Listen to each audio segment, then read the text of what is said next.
Hi hi. So இன்னைக்கு பேசிக்கா எதுவுமே நடக்கல. முக்காவாசி இவங்களோட செலிப்ரேஷன்லயே போயிடுச்சு. அவங்க என்னெல்லாம் பண்ணாங்கன்றத எனக்கு தெரிஞ்சு முன்னாடி நாங்க வீடியோஸ்ல சொல்லிட்டோம். ஸோ அந்த வீடியோஸ் நீங்க பாத்துருந்தீங்கனாலே இந்நேரத்துக்கு என்ன அங்க கள நிலவரம் அப்படின்றது வந்து உங்களுக்கு தெரிஞ்சிட்டு இருக்கோம்.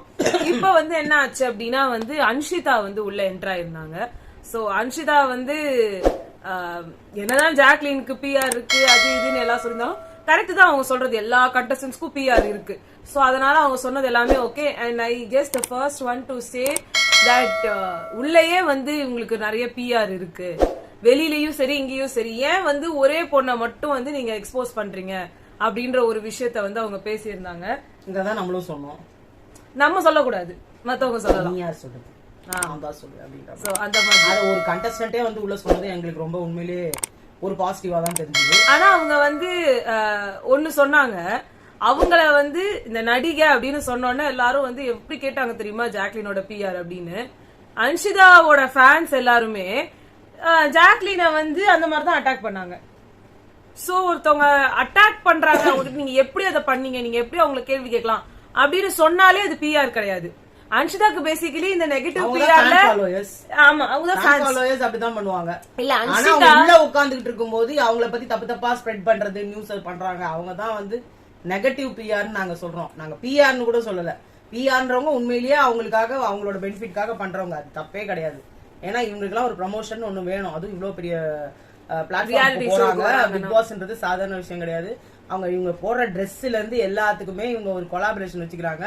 அந்த ட்ரெஸ் எல்லாம் முன்னாடியே இவங்க வந்து போட்டோ எடுத்து போடுறாங்க. இது அனிதா பீரியட்ல கூட நடந்தது.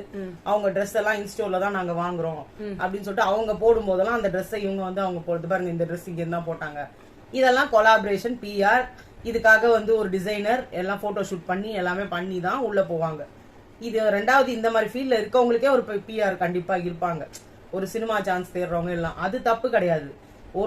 ஒரு கண்டஸ்டன்ட பிடிக்குதுங்கிறதுக்காக இன்னொருத்தவங்களை டீக்ரேட் பண்றது, அதாவது இப்ப எங்கதுலயே வந்துட்டு நீங்க எல்லாம் பொம்பளைங்களாடி, உங்களுக்கு எல்லாம் வேலை வெட்டில 100 நாள் வேலை திட்டத்துக்கு வந்துட்டாளுங்க இப்படி எல்லாம் சொல்றாங்கல்ல. இவங்களுக்கு எங்களுக்கும் என்ன சம்பந்தம் இருக்கு? யோசிச்சு பாருங்க, சம்பந்தமே இல்ல. ஏங்க இப்படி எங்களுக்கு பிடிச்சவரை வந்து ரொம்ப தரக்குறைவா பேசுறீங்க, அது தப்புங்க அப்படின்னு சொல்லி. எங்கதுலயே ஒருத்தர் வருவார், அவரு கனடால இருந்து, ஏதோ முகமது நசர் ஏதோ ஒரு நேம் அவருக்கு ஞாபகம் எனக்கு. அவர் எப்படி சொல்லுவாரு, மேடம் அது மாதிரி தப்பா சொல்லாதீங்க மேடம், எனக்கு முத்துக்குமரன் தான் பிடிக்கும், அவர் தான் வின் பண்ணணும் அப்படின்னா அது அவரோட தனிப்பட்ட விருப்பம். அதுல நாங்க இன்னும் கேட்டா எங்களை கூட எல்லாரும் சொல்லுவாங்க, ஜாக்குக்காக ஓட்டு கேளுங்க, ஜாக்குக்காக ஓட்டு கேளுங்க. நாங்க யாருக்காகவும் ஓட்டு கேட்க நாங்க தயாரா இல்ல.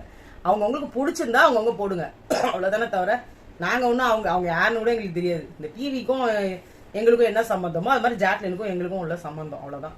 எங்களுக்கு முன்னாடி சௌந்தர்யாவை பிடிச்சிருந்தது, சில சமயம் முத்துக்குமரனையும் பிடிச்சிருந்தது, பல சமயம் மஞ்சரியை பிடிக்கல, பல சமயம் மஞ்சரியும் பிடிச்சிருந்தது. சோ அந்தந்த வீக்ல ஒவ்வொருத்தர் நமக்கு பிடிச்சது பிடிக்காதது இப்படி இருந்தது. எனக்கு பேசிக்கா வந்து இவங்க அன்ஷிதா வந்து இந்த நெகட்டிவ் பிஆருக்கான ஒரு பலியாடா ஆகியிருக்காங்களா அப்படின்றது எனக்கு டவுட் தான். ஏன்னா மத்த கண்டஸ்டன்ஸ் ஃபேஸ் பண்ண ஒரு ரேத்தை அவங்க ஃபேஸ் பண்ணல. ஏன்னா when she got evicted she was a hero. So அவங்க வெளியில வரும்போது ஒரு அன்ஃபேர் எவிக்ஷன் அப்படின்ற மாதிரி சொல்லிதான் அவங்க வெளியிலேயே வந்தாங்க. அப்படி இருக்கும்போது அவங்களுக்கு யார்கிட்ட இருந்துமே எந்த ஒரு வெறுப்பு வந்திருக்கிறதுக்கான வாய்ப்பு இல்ல. கூட அவங்களுக்கு எக்கச்சக்க ஆர்மி உருவாக்கிட்டாங்க, ஃபேன் பேஸ் கொஞ்சம் ஜாஸ்தி ஆயிட்ட அப்புறம் தான் அவங்களே போனாங்க. சோ அவங்களுக்கான நெகட்டிவ் பிஆரோட எஃபெக்ட்ஸ் அவங்களுக்கு வந்திருக்க சான்ஸ் இல்ல. ஆனா நெகட்டிவா உள்ள வந்துட்டு அந்த நெகட்டிவிட்டி எல்லாம் குறைஞ்சு வெளியே போயிருக்காங்க. ஆனா அவங்க உள்ள பண்ணதும் பல தப்புகள் இருக்கு. ஆனா இங்க சுனிதாக்கு ஃபேன் பேஸ் உருவாகிறதுக்கு முன்னாடியே எவிக்ட் ஆயிட்டாங்க. சோ அவங்களுக்கு நெகட்டிவ் பிஆரோட இம்பாக்ட் தெரிஞ்சிருக்கும். அதே மாதிரி சிவகுமார்ன்றவருக்கும் வந்து ஒரு பேஸ் உருவாகிறதுக்கு முன்னாடியே அவர் போயிட்டாரு. சோ அவருக்கும் தெரிஞ்சிருக்கும். ஆனா இவங்க எல்லாம் தெரிஞ்சு வந்துட்டு ஒன் சச் நெகட்டிவ் பிஆரா மாறி வந்து அங்க வேலை பாக்குறாங்க. ஒரு பொண்ணை அட்டாக் பண்ணணும், இப்ப இவங்க வந்து ஜாக்லின் அட்டாக் பண்ணணும் அப்படின்றதுனால நான் நெகட்டிவ் பிஆரா மாறுறேன்னு சொல்லித்தா இருக்காங்க பாரு. எனக்கு வெளியில அடிச்சாங்க, நான் உள்ள வந்து இவங்களை அடிக்கிறேன். அதே மாதிரி வந்து அதுவும் வந்து இவங்க ஃபேன்ஸ் அடிச்சாங்கன்னு கிடையாது. எனக்கு யார் இங்க வீக்கா படுறாங்களோ, என்னால யார தட்ட முடியுமோ அவங்கள நான் தட்டுறேன் அப்படின்ற மாதிரி சுனிதா வந்து ஒரே நிமிஷம் முடிச்சிருக்கேன். சுனிதாவும் சிவகுமாரும் வந்து இங்க பண்ணிட்டு இருக்காங்க. இன்னொன்னு அன்ஷிதா அங்க வந்து இந்த பிஆர் விஷயத்த வெளியில கொண்டு வந்தாங்கன்றது ஒரு சைடு இருந்தாலும் அவங்க முழுக்க அங்க வந்து வெறும் சௌந்தர்யா மட்டும் தான் பாதிக்கப்பட்ட மாதிரி பேசினாங்க, which is not true. சௌந்தர்யாக்கு சப்போர்ட் பண்றதுக்கு கூட அந்த 8 பேர்ல ஆட்கள் இருந்தாங்க. ஆனா அங்க ஜாக்லினை சப்போர்ட் பண்றதுக்கு ஒரு நாள் மூஞ்சி காமிச்சு சப்போர்ட் பண்ற மாதிரி பேசின ரவீந்திரனும் வர்ஷினியும் அடுத்ததுல இருந்து அதை அவங்க கண்டினியூ பண்ணவே இல்லை. சோ அவங்க வந்து வெறும் சௌந்தர்யா தான் உடஞ்சு போயிட்டாங்க. சௌந்தர்யா அழுதாங்க. இவங்க குமுறினது யாருக்கு தெரிய போகுது? சோ எஸ் சௌந்தர்யா உடஞ்சாங்க. அப்ப ஜாக்லின் ரயானுக்கு மட்டும் தான் தெரிஞ்சிருந்தது அந்த விஷயம். அதுல சௌந்தர்யாவுக்கும் தெரிஞ்சது. அவங்க சொன்னாங்க என்ன மாதிரியே நீயும் உடஞ்ச எனக்கு தெரியும், பட் நான் வந்து உனக்கு வந்து பக்கத்துல நிக்கல அப்படின்னு அவங்களே ஒத்துக்கிட்டாங்க. சாரி, இதெல்லாம் முடிஞ்சிச்சு.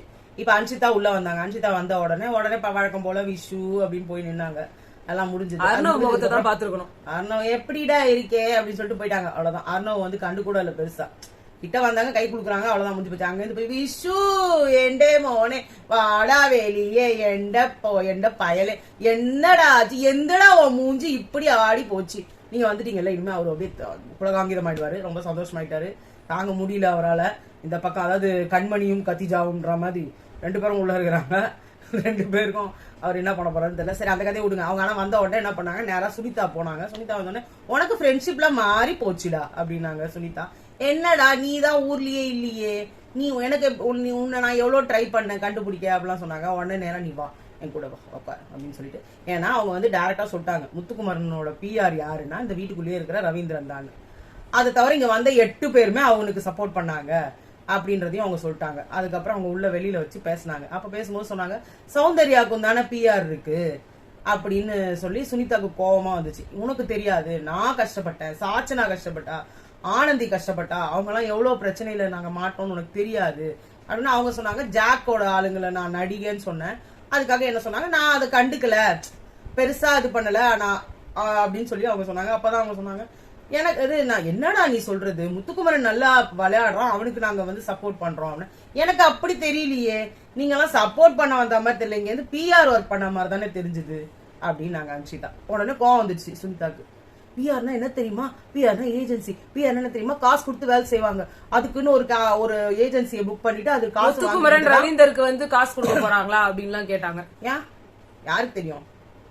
அதெல்லாம் இல்லடா, அதெல்லாம் எனக்கு தேவை கிடையாது. அவர் ஏன் உள்ள வந்து உட்காந்துக்கிட்டு இங்க ஆடுறவங்களுக்கு எல்லாம் வந்து ஒரு நெகட்டிவிட்டி கிரியேட் பண்ணிட்டு இருக்காரு அப்படின்னாங்க. Very valid question. வீட்டுக்குள்ளேயே வந்து உட்காந்துட்டு நான் என்ன சொல்றேன், இன்னைக்கு கோவம் வந்த முத்துக்குமரனுக்கு இன்னைக்கு சொல்றாரு அது இப்படி இதுதான் நானும் கேக்குறேன். இவர் அங்க உட்கார்ந்து பேசினாரு, அன்ஷிதா பேசிட்டு வந்தோம், இவங்க எல்லாம் எனக்கு அன்பு குடுக்குறாங்க, அதுக்கு நான் என்ன பண்ண முடியும், குடுக்காதீங்க நான் சொல்ல முடியும்ன்ற மாதிரி பேசினாரு. நீங்க வந்து நீங்க ஒரு தரப்பா இருக்கிறீங்கன்றத அவங்களுக்கு தெரியப்படுத்தி இருந்தாலே போதுமே. ஒண்ணுமே கிடையாது. இப்ப வர்ஷினியோ இல்ல யாரோ வந்து எல்லாருமே ஜாக் கிட்ட இருந்து நவுந்ததுக்கான ஏதாவது ஒரு ரீசன் இருந்திருக்கணும்ல. இவங்க எல்லாம் வர்ஷினி எல்லாம் சொன்னாங்க, நீ மஞ்சரி கூட இருந்ததெல்லாம் பார்த்து எனக்கு பொசசிவா இருந்துச்சு, நான் ஃப்ரெண்டா இருக்க வேண்டிய இடத்துல இன்னொரு பொண்ணு இருக்காளேன்னு அந்த அளவுக்கு பேசினவங்க தப்புன்னு மாறுறதுக்கான காரணம் என்ன? மேபி அவங்க அங்க வந்து அதான் maybe Jacqueline was not that ready to accept that you are supporting her. Maybe நீங்க எல்லாருமே டப்புன்னு மாறி எல்லாரையுமே ரவீந்தர் மாத்தி விட்டாரு. அதுக்கு வீட்டுல நடக்கிற சம் அஜெண்டா இல்ல. இந்த ஃபுல் விஷயம் நடக்கிறது எதுவுமே முத்துக்குமரனுக்கு தெரியாது. ஆனா மத்த விஷயங்கள்ல என்னால வந்து ஒரு அசைவுல வச்சு இதுதான் நடக்க போகுதுன்னு கணிக்கக்கூடிய முத்துக்குமரனால இவருக்காக பேசுறதுக்கு ஒரு 8 பேர் வேலை பார்த்துட்டு இருக்காங்கன்றது அவருக்கு தெரியாது. பேசுற அந்த அறிவு இத முன்னாடியே அவர் பேசியிருந்தா. போன வாரம் எங்க போச்சு? 2 பேரை வச்சு தாக்குன்னு தாக்குறாங்க. ஏன் இன்னும் கேட்டா விஷால கூட இன்க்ளூட் பண்ணலாம். அட்லீஸ்ட் விஷாலாவது அவர் பண்ண தப்புக்கு கேக்குறாங்க. ஏன் விஷாலுக்கு பிஆர் இல்லையா? அத பத்தி சொல்லல. இப்ப புதுசா பவித்ரா ஆர்மின்னு ஒண்ணு அடி நடிக்குதாமே எல்லாரையும் போட்டு. ஆமா, எல்லா இடத்துலயும். நான் சொல்றேன் இவங்க டாஸ்க் நல்லா பண்ணிருக்காங்க. She is also deserving contestant அங்க வர்றதுக்கு. ஆனா இங்க ஒருத்தவங்க வந்து ஆல்ரெடி இங்க வந்து அடி நடிக்கிறாங்க. ஏன்னா பவித்ராக்கு அவ்வளவு நெகட்டிவிட்டி இல்ல, ஒண்ணுமே கிடையாது. அவ்வளவு இல்ல ஒண்ணுமே இல்ல, யாருமே அவங்க நெகட்டிவா பேசுறதே கிடையாது. ஆனா சௌந்தர்யாவுக்கும் ஜாக்லினுக்கும் எக்கச்சக்கமா இருக்கு. சௌந்தர்யாக்கு இருக்கிறது நீ எதுவுமே பண்ணாம ஃபேமஸ் ஆயிட்ட அப்படி. ஜாக்லினுக்கு ஏன் இருக்குதுன்னு எனக்கு தெரியல. யாரா ஒரு ரீசனாவது இருக்கணும்ல ஹேட் பண்றதுக்கு. ஃப்ரெண்ட்ஷிப் மாத்திர அது ஒரே காரணம் தான். அந்த காரணத்தை சௌந்தர்யா தான் கொடுத்தாங்க. அந்த கதையெல்லாம் விட்டுருங்க, எல்லாமே விட்டுருங்க. முத்துக்குமரனுக்கு இன்னைக்கு அவ்வளோ அப்படி எனக்கு அப்படியே நெஞ்சு குத்துதுன்னே, நான் உழைச்சிருக்கேன் இந்த வீட்டுக்குள்ள இவ்வளவு பண்ணிருக்கேன்ன்றாரு. இதே விஷயத்த போன வாரம் சௌந்தர்யா அப்படி நொந்து நூடுல்ஸ் ஆனாங்கல்ல, இவர் என்ன போய் கேட்டாரு? இந்த விஷயத்த 8 பேரையும் உட்கார வச்சு ஏங்க எல்லாம் உங்களுக்கு பிடிக்குதோ பிடிக்கும். இதே விஷயத்த சௌந்தர்யாவும் சொல்லியிருக்காங்க. நான் பிஆர் ஒர்க் பாக்கல, என்ன எல்லாருக்கும் பிடிச்சதுன்னா எனக்கு என்ன பண்ணும். அப்ப இவங்க எல்லாம் என்ன சொல்றாங்க, பிஆருங்கிறது பயங்கரமா போறதுனாலதான் இந்த விஷயம் உள்ள கேக்குறாங்க, அதை வச்சுதான் அவங்க எல்லாரும் ஓட்ட வாங்குறாங்க, அப்படிதான் இது நடக்குது, அப்படிதான் இது நடக்குதுன்னு பேசின முத்துக்குமரன் இன்னைக்கு இவங்க எல்லாம் அன்பை கொடுத்தா நான் என்ன பண்றது, திகைச்சு போய் திகட்டி போய் நிக்கிறேன்னு அவர் நினைச்சிட்டு இருக்காரு. ஒரு இடத்துல நீங்க ஸ்டாப் பண்ணலாம், அதை நீங்க பண்ணிருக்கலாம், அதை நீங்க பண்ணல. அதுதான் உங்க மேல இருக்கிற ஒரு கேள்வி. இன்னொன்னு ரவீந்தர் மேல இருக்கிற கேள்வி, உங்களுக்கு மேல அபரிமிதமான அன்பையும் நீங்க தான் ஜெயிக்கணும்னு சொல்ற ஒரு விஷயத்த பண்ணிக்கிட்டே இருந்தா யார் அவங்க சொன்னாங்களோ அவங்க மேல வெறுப்பு வரும்ன்றத இவ்வளவு நாள் ரிவ்யூவரா இருந்தவருக்கு இந்த விஷயம் தெரியாம இருக்குமா? ஒண்ணுமே இல்ல, மாயா போன சீசன்ல மாயாக்கு எல்லாரும் சப்போர்ட்டா வந்தாங்க. ஆனா ஓட்டு விழுந்தது என்னமோ ஓட்டு அகைன்ஸ்டா இருந்தவங்களுக்கு. இப்ப எனக்கு ஒரு விதத்துல ஃபீல் ஆகுது, maybe Ravindar has become Soundarya's fan. நானும் சொல்ல வந்தேன், இது மாதிரிலாம் பண்ணி பண்ணி முத்து காலி பண்றதுக்காக உள்ள. ஏன்னா ஜாக்லின வந்து ஜாக்லினுக்கு வெளியில பேச்சே இல்ல. It's now Soundarya versus Muthukumaran. இது ரொம்ப தப்பா இருக்கு இந்த கேம். நீங்க ஜாக்லின்ற ஒரு பொண்ணை சைட் லைன் பண்றதுக்கு இத பண்றீங்களோ, இல்ல சௌந்தர்யான்ற பொண்ணை மேல தூக்குறதுக்காக நீங்க வந்து முத்துக்குமரன் வந்து ஓவர் பிளே பண்ண வைக்கிறீங்களோ என்னமோ எனக்கு தெரியாது. ஆனா உங்களோட அண்டர்லைங் அஜெண்டா என்னமோ வந்து எப்பயுமே யார சப்போர்ட் பண்றாங்களோ, யார் வீக்கரா இருக்காங்களோ அவங்களுக்கு தான் சப்போர்ட் போகும். போன வாட்டி மாயாவுக்காக ஹோல் வீடே வந்துச்சு, அர்ச்சனாக்காக டிஜே பிராவோ தான் வந்தாரு. கரெக்ட் தானே? அப்ப அவங்களுக்கு தானே ஓட்டு வந்து அவங்க தானே டைட்டில் வின்னர் ஆனாங்க. இங்க முத்துக்குமரனுக்காக எல்லாரும் வராங்க, ஆனா முத்துக்குமரன் தான் டைட்டிலும் வின் பண்ணுவாரு. இது என்னது? இது கேஷ் பாக்ஸ் அவர் தான் எடுப்பாரு. நான் கேஷ் பாக்ஸ் அது சொல்லணும். கேஷ் பாக்ஸ்க்கு வைக்கிற கேமா அது? நீங்க செம்ம ஸ்ட்ராட்டஜி சூப்பர் எல்லாம் ஓகே, ஃபர்ஸ்ட் வர்றவங்க தான் எடுக்கணும். நான் என்ன சொல்றேன், எவ்வளவு நேரம் வெயிட் பண்ண முடியுமோ, எவ்வளவு நேரம் புடிச்சிட்டு இருக்க முடியுமோன்னு கேம் எல்லாம் வச்சீங்கல்ல, அந்த மாதிரி வைங்களேன். ஏன் பவித்ரா கூட ஜெயிச்சுட்டு போட்டுமே கேஷ? ஏன் நீங்க எப்ப ஓடுறதெல்லாம் ஒரு டாஸ்க்னு வச்சுருக்கீங்க? 30 மீட்டர், அத இத்தனை செகண்ட்குள்ள ஓடி வரணும். ஏன் கேர்ள்ஸ்க்கும் அங்க கேர்ள்ஸ் இருக்காங்க, அவங்க 3 பேருக்கும் காமனா இருக்க மாதிரி ஒரு கேம். டார்கெட் என்னமோ எப்ப பாரு பாய்ஸாவே இருக்காங்க. எனக்கு அது புரியவே 2 பேர் தான். விஷால் அட்டெம்ப்ட் பண்ணுவாரான்னு தெரியாது எனக்கு தெரியல. அவர் அட்டெம்ப்ட் பண்ணாருன்னா அவர் காலின்னு எனக்கு தோணுது. இது ரொம்ப தப்பு. அண்ட் அங்க உட்காந்து ஜாக்லின் அழுதிட்டு இருக்காங்க, அது பார்க்கவும் கஷ்டமா இருக்கு. நான் வந்து என்னோட ஃபேன்ஸ்க்காக உங்க ஃபேன்ஸ் உங்களோட உடம்பு ஸ்ட்ரென்த்தை பார்த்து ஓட்டு போடுறவங்க கிடையாது. சோ நீங்க வந்து உங்களை இவ்வளவு தூரம் ஆனந்தி அழகா சொன்னாங்க. நிஜமாவே நான் சீரியஸா சொல்றேங்க, உள்ள வந்ததுல ஆனந்தி ஜாக்லினுக்கு சப்போர்ட் பண்ணுவாங்க நான் 0.1% கூட நினைச்சே பாக்கல. இவ்வளவு தூரம் அந்த பொண்ணு உட்கார்ந்து. நான் இன்னொன்னு சொல்லிட்டா, மஞ்சரி உள்ள வரலன்னு சொல்லிட்டு இருக்காங்க. மஞ்சரி எல்லா இன்டர்வியூலயும் ஆமா ஜாக் என் ஃப்ரெண்டு தான், பட் முத்துக்குமரன் தாங்க ஜெயிக்கணும். முத்துக்குமரனுக்காக தான் நான் உள்ள போகும்போது கூட முத்துக்குமரனுக்கு ஓட்டு போட்டுட்டு தான் நான் உள்ள போனேன். திரும்ப வெளில வந்து நான் அவருக்காக தான் ஓட் போடுறேன் அப்படின்னாங்க. இவங்க வந்து எனக்கு நான் பாசத்துக்காக ஏங்குறேன், அவ ஒருத்தி தான் என் ஃப்ரெண்டா இருப்பாங்கன்னு. அவங்களும் வந்தா அவங்களும் இதே மாதிரிதான் கேவலப்படுத்தி தான் பேசுவாங்க. அதுதான் உண்மை. ஜாக்லினுக்கு பிஆர் இருக்கு, சௌந்தர்யாவுக்கு பிஆர் இருக்கு, முத்துக்குமரனுக்கு பாவப்பட்ட மனுஷன், அவனுக்கு படிப்ப அது அவனுக்காக இப்போ ஓட்டு போட கூட ஜனங்களுக்கு அறிவு கிடையாது, பாவம், ரொம்ப குக்கிராமத்து ஜனங்க. இப்ப இவங்க சொன்னாங்கல்ல, நம்ம இது அசாம்ல இருந்து நான் வந்தேன், எனக்கு சம்மந்தி வீடு இல்லடா, சம்மந்தி வீடு, அக்கா வீடு, பக்கத்து வீடு, எதிர் வீடு, போன தலைமுறையில குடுக்கல் வாங்கி வச்சுக்கிட்ட பங்காளி வீடு, இவங்கெல்லாம் ஓட்டு போடாங்க ஜெயிப்பீங்க. அது மாதிரி இவங்களுக்கும் ஏதாவது ஒன்று சொல்லிட்டு உள்ள வருவாங்க. அது எனக்கு ரொம்ப நல்லா தெரியும். அதே மாதிரி ராணவ் வந்துட்டு சௌந்தர்யாக்காக பண்றாரு. சோ இங்க அதான் சொல்றேன், எல்லாரும் சேர்ந்து யாரோ கூட சொல்லிருந்தாங்க, இப்ப முத்து வின்னர் சௌந்தர்யா ரன்னர், இல்ல சௌந்தர்யா வின்னர் முத்து ரன்னர்னு போய் இவ்ளோ நாள் ஷிவேட ஹிஸ்டரி 15 வீக்ஸ்க்கு 15 வீக்ஸும் நாமினேட் ஆன ஒரு கண்டஸ்டன்ட். தேர்ட் பிளேஸ் கூட ஜாக்லினுக்கு வர்றதுக்கு சான்சஸ் இல்ல. தேர்ட் பிளேஸ் விஜய் விஷால் வருவாரு, ஃபோர்த் பிளேஸ் ரயான் வருவாரு, 5th பிளேஸ் பவித்ரா வருவாங்க, மிட் வீக்ல ஜாக்லின் அனுப்பிடுங்க. அதெல்லாம் நீங்க எப்படியோ பண்ண போறீங்க, நாங்க சொல்றதுல வந்து ஒண்ணும் கிடையாது. அதுக்கே அது அதிர்ச்சி ஆவாங்க. எனக்கு எங்களுக்கு அது அவங்க யாரும் அதிர்ச்சி ஆக மாட்டாங்க, அந்த வீட்டுல யாருக்கும் பிடிக்காது. நம்ம வீடியோவை பாக்குறவங்களுக்கு அவங்களுக்கு அது தோணும்ல, அவ்வளவுதான். நான் சீரியஸா சொல்றேங்க, அவ நீங்க இவ்வளவு ஸ்ட்ராங்கான ஒரு கண்டஸ்டன்ட் உள்ளே கொண்டாடாதீங்க. நாங்க ஸ்ட்ராங்கே எங்களுக்கு வேணாம். எங்களுக்கு வந்து வாய் ஜாலம் காட்டுறவங்களும், கண்டென்ட் லவ் கண்டென்ட் கொடுத்துட்டு திரியறவங்களும், அதுக்கப்புறமா வந்து திடீர்னு வந்துட்டு கத்துவேன், திடீர்னு அமைதி ஆயிடுவேன் அப்படின்ற கண்டஸ்டன்டோ, இல்ல ரொம்ப அமைதியான கண்டஸ்டன்டோ, இதே மாதிரி கண்டஸ்டன்ஸா நீங்க உள்ள விட்டுக்கோங்க. இல்லையா நீங்க வந்து எனக்கு இந்த மொழியே பேச தெரியாது அப்படின்னு சொல்லிட்டு அதுக்காக ஃபாரினர்ஸ் எல்லாம் உள்ள விடலாமே, அது ஒரு வித்தியாசமா இருக்கும். எல்லா நாட்டுக்காரங்களையும் உள்ள விடுங்க. இல்ல எனக்கு என்னமோ ஜாப்பனீஸ், வியட்நாமீஸ், அப்புறமா இந்தோனேஷியா, இது என்னமோ இப்படிதான் போகுதுன்னு எனக்கு தோணுது. அந்த பொண்ணை வந்து இவ்வளோ டார்ச்சர் பண்ணி அப்படி ஒரு இது பண்ணி என்ன அவங்களுக்கு வந்து ஒரு சந்தோஷம் கிடைக்க போகுதுன்னு தெரியல. போன சீசன்ல இருந்தவங்க கஷ்டப்படுறவங்களுக்கு ஓட்டு போட்டாங்க, இந்த சீசன்ல இருக்கிறவங்க கஷ்டப்படுறவங்களை பார்த்து சிரிப்பாங்க போல இருக்கு. ஜாக்கலினுக்கு ஓட்ஸ் வர்றதுக்கான சான்சஸ் ரொம்ப குறைவாவே இருக்கு. தெரியும் நாங்களும் தான் போடுறோம். ஆனா நாங்க போடுறதுனால ஒரு மண்ணும் நடக்குமான்னு தெரியல. தர்ஷிகா அன்னைக்கு உட்காந்துக்கிட்டு சுத்திக்கிட்டு இருக்கிறத பார்த்துட்டு விஷாலும் அன்சிதாவும் இந்த செருப்பை எடுத்துப்போம், செருப்பை எடுத்து என் தலை மேல அடிச்சுக்கிறேன், அடிச்சா கூட என்னாலாம் திருந்தவே மாட்டேன். எனக்கு அப்படியே என் தலை மேல நானே மண்ணை அள்ளி போட்டுக்கிட்டேன். நீ அவ்வளோ சொன்ன நான் கேட்கவே இல்லைன்னு. ஐயோ நான் எவ்வளோ சொன்னேன்டி, நீ கேட்டியா? அதே மாதிரி அந்த குதிரை ஒண்ணு நாங்க சொன்னோம் பாருங்களேன், கால் உடஞ்ச குதிரை, அதை அடிச்சு விட்டு போனோம். நாங்க கரெக்டா தாங்க சொன்னோம். யாரும் கமெண்ட் செக்ஷன்ல வந்து சொல்லியிருந்தாங்க, இந்த மாதிரி நீங்க தப்பா டைவர்ட் பண்றீங்க ஆடியன்ஸ் அப்படின்னு சொல்லி.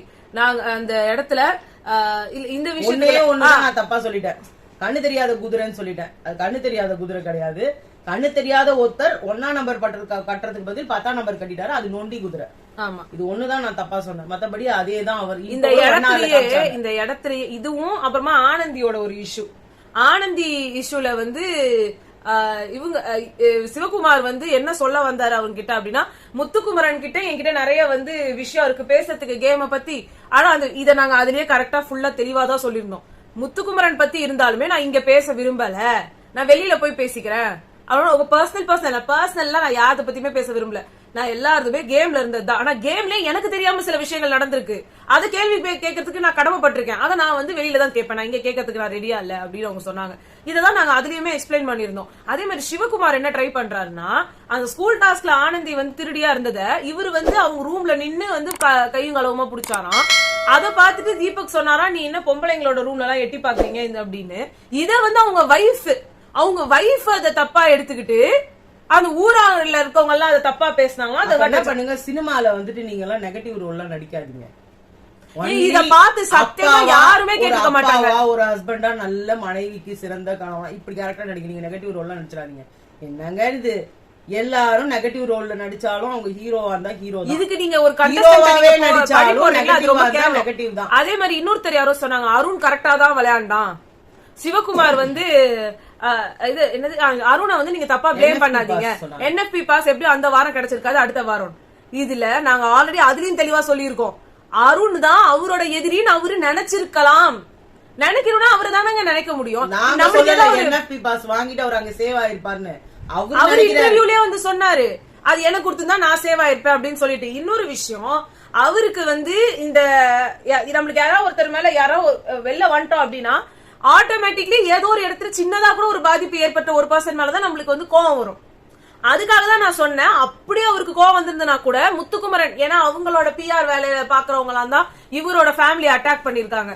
சோ அவரு மேல அவருக்கும் அதுக்கும் சம்பந்தம் இல்ல, இருந்தாலும் கோவம் வந்து அவர் மேலதான் வந்திருக்கணும். இன்னொரு பக்கம் அருண் வந்து பொம்மைய வைக்கல அப்படின்ற ஒரு ஆதங்கத்துல அவர் மேல கோவம் வந்திருக்கணும். சம்பந்தமே இல்லாம இவங்களுக்கு ஜாக்லின் மேல ஏன் கோவம் வந்ததுதான் நான் கேட்டோம். இதுல முட்டு கொடுக்கறதுக்கோ இல்ல வந்து கேம்பெயின் பண்றதுக்கோ ஒரு விஷயமும் இல்ல, நார்மலான ஒரு கொஸ்டின் எடுத்து வைக்கிறோம், அதுக்கு சம்பந்தமே இல்லாம ஒரு தப்பு கண்டுபிடிச்சு கேக்குறீங்க. இந்த சிவகுமார் வந்து வாய திறந்தா இவங்களுக்கு மட்டும் இல்ல எல்லாருக்குமே வன்மமா தான் பேசுறாரு. அவர் கப்ப எடுத்து வைக்கிறாரு, எப்படி வச்சிருந்தாரு கப்ப, மேல வந்து விஜய் விஷால், தீபக், சௌந்தர்யா, இந்த சைடு பவித்ரா, இந்த சைடு ரயான். இத்தனைக்கும் நம்மளோட தீபக் சார் போயிட்டாரு இல்லையா, தீபக் சார் இவரு கரிச்சு கொட்டி இருந்தாரு முன்னாடி, அவரும் இவரை கரிச்சு கொட்டினாங்க. அது அன்னைக்கு அவர் போனதுக்கு அப்புறமா அவர் இருந்திருக்கணும், அவர் ஒரு ஃபாதர் மெட்டீரியல், அவர் ஒரு ஹஸ்பண்ட் மெட்டீரியல், என்ன மாதிரி ஆளுங்களுக்கு எல்லாம் அவர் தான் எக்ஸாம்பிள். இதை ஒரு 10 இடத்துல சொல்லியிருப்பாரு. ஆனா விஜய் டிவி 10 இடத்தையும் வந்து 1 hour எபிசோட்ல போடலாம். ஆமா, அவர் இவரோட பேஜ சுத்தமா அவாய்ட் திஸ் நெகட்டிவிட்டி அப்படின்ற மாதிரி. Very good, actually we don't need his negativity. And இன்னொரு இடத்துல யாரோ வந்து who are you to question his who are you to character assassinate him. Character assassination நாங்க பண்ணல, ஜெஃப்ரி வந்து தடவரான் நோன்றான்னு சொன்னது அர்ணவ். அந்த ஸ்டேட்மெண்ட் நாங்க திருப்பி சொன்னோம், அந்த ஷோல சொல்லப்பட்ட ஒரு ஸ்டேட்மெண்ட் தான் அது. இப்ப நான் என்ன கேக்குறேன்னா, அவரு வந்து யாரையும் பெர்மிஷன் இல்லாம தொட்டது தப்புன்னு இவங்க பேசுறாங்க. இவ சிவகுமார் அங்க வந்துட்டு போர்ஸ்ஃபுல்லா இது சௌந்தர்யாக்கு வந்துட்டு ஊட்டி விடும் போது ஊட்டாதீங்கன்னு அவங்க சொல்றாங்க. அதே மாதிரி அவங்க கண்ணத்தை கிள்ளும் போது ஜாக்லின் கில்லாதீங்கன்னு சொல்றாங்க. அப்ப இவரு பண்ணிக்கிட்டு இப்ப சௌந்தர்யா வந்து ஜெஃப்ரிய நான் அக்செப்ட் பண்ணிக்கிட்டேன், அவனை நான் தம்பியா பார்த்தேன், அவனும் நான் என் ஃப்ரெண்டு, நாங்க வந்து எப்படி இருந்தா உங்களுக்கு என்ன அப்படின்னு கேக்குறது வேற. இவர் வேணவே வேணான்னு ஒருத்தவங்க சொல்றாங்க, அப்பயும் நான் போய் கில்லுவேன். நான் வந்து வாயில ஊட்டு இன்னைக்கு அப்படிதான் தேவையில்லாம வெள்ளத்தை தூக்கி வாயில போடுறாரு எல்லாரும் வாயில. இன்னொன்னு நான் சொல்லிடுறேன், இங்கே நான் கேரக்டர் அசாசினேட் பண்ணல அவரை. இவ்வளவு உரிமையா ஒருத்தர்ட்ட நீங்க போய் பண்ணுவீங்களாம், அவங்களே நீங்க கேவலமாவும் பேசுவீங்களாம். இதுதான் நான் சொல்றேன். நீங்க ஒருத்தரை வந்து அவங்க அந்த பொண்ணை வந்து நீங்க எப்போ இது சொன்னாலும் நான் வலிக்குது நான் பண்ணாதீங்க, நான் எனக்கு அப்படிதான் பண்ணுவேன் அப்படின்னு சொல்லிட்டு பண்றீங்க. என்ன ஒருத்தங்களுக்கு பிடிக்காம ஒரு நீங்க வந்து அவங்க உங்க ஃப்ரெண்டும் இல்ல யாருமே இல்ல, நீங்க அவங்கள உங்களோட என்ன சொல்றது சொந்த தங்கச்சியாவோ ஏதோ ஒண்ணுதான் நீங்க பாக்குறீங்க. ஆனா அந்த தங்கச்சியவே கேவலமா பேசுறீங்க. அதுவும் நான் செத்தா கூட அவளுக்கு கவலை கிடையாது. அந்த ரயான் வந்து ப்ரோன்னு சொன்னா மனசு எப்படி உடஞ்சு போனான் தெரியுமா? இவெல்லாம் கல் நெஞ்சக்காரி, இவளுக்கெல்லாம் வந்துட்டு இமோஷன்ஸோட ஆடுறவ, இவ இப்படி இவ அப்படி. எப்படி ஒரு பொண்ணு மேல இவ்வளவு அக்யூசியேஷன் உங்களால வைக்க முடியுது? அதுவும் வந்து இவ்வளவு உரிமையோட அந்த பொண்ணை வந்து கண்ணத்தை கிள்ள முடியுமா? அப்படியே வந்து அந்த பொண்ணு கிட்ட வந்து உங்க மனக்குமுறெல்லாம் கொட்ட முடியுமா? ஆனா போயிட்டு வர்ற கேப்ல அந்த பொண்ணு வந்து கொலகார ரேஞ்சுக்கு வந்து மாத்திட்டாரு. அவருக்கு மொத்தத்துல அவருக்கு ஏதோ என்னத்தையோ பிளான் பண்ணி உள்ள வந்திருக்காரு. அவர் ஒவ்வொருத்தர்கிட்டயா இல்ல எனக்கு நல்லா பிளான் பண்ணிருக்காருன்னு எனக்கு தெரியுது. ஏன்னா திருப்பி கேமரா கிட்ட வந்துட்டு I hope Suja you are very proud of me, எல்லாத்தையும் Advaith is proud of me, நீ ப்ரௌடா தானே இருக்க, இப்பெல்லாம் நான் வந்து அவளை கொலகாரியா மாத்திட்டேன், you are proud of me no, அவ கொலகாரி தானே, you are proud of me no அப்படின்னு கேட்டுக்கிட்டு இருக்காரு. சோ எஸ் நல்லா வேலை பாக்குறீங்க சிவகுமார். நாங்க கேரக்டர் அசாசினேஷனும் பண்ணல, அசாசினேஷனும் பண்ணல. அவரு வந்து ஒருத்தவங்கள கேரக்டர் அசாசினேஷன்ல கேரக்டரையே கேவலப்படுத்தினாரு. அவரு என்ன சொன்னாரு, ப்ரோன்னு கூப்பிட்டா இவருக்கு என்ன வந்தது? அது அவங்களுக்குள்ள இருக்கிற எவ்வளவோ பிரச்சனைகள் அவங்களுக்குள்ள இருந்தது. போன வாரம் முழுக்க, அதுக்கு முந்தின வாரம் முழுக்க அவங்களோட பிரச்சனை அது. நீங்க எதுக்கு தேவையில்லாம வந்து தலையிட்டுக்கிட்டு இன்னைக்கு அவங்க 2 பேரும் ஒன்னாதான் இருக்கிறாங்க. அது ஆனா அதுல வந்து அதுல கூட எதனா நீங்க அங்க ரயானுக்கு சப்போர்ட் பண்ணி அப்ப பேசுனீங்களே, இப்ப வந்து கால் உடைஞ்ச குதிரை நீதான் நீங்க சொல்றீங்களே ரயான. இப்ப இது என்ன கேம்? மக்கரம் பிடிச்ச கேம். கேவலப்படுத்துறீங்க. அவனோட டிடிஎஃப் ஓட மெயின் அஜெண்டாவே அவ்வளவு கஷ்டப்பட்டு வாங்கின ஒண்ணுத்தையே நீங்க இல்லன்றீங்க. நல்லா இல்லங்க உங்க கேம். அதே மாதிரி ரஞ்சித்துக்கு வாயில வந்து கண்டதும் வருது. அவருக்கு என்ன அவரோட விஷாலுக்காக பேசணும்னு நினைக்கிறாரா என்னன்னு தெரியல. ஓகேங்க, ரொம்ப நன்றி. அதான் அவங்க வந்து இப்படி ஒரு கண்டென்ட் கொடுத்ததுக்கு ரொம்ப நன்றி. சோ இதான் இன்னைக்கு நடந்துச்சு. உங்களை நாங்க நாளைக்கு சந்திக்கிறோம். பாய்.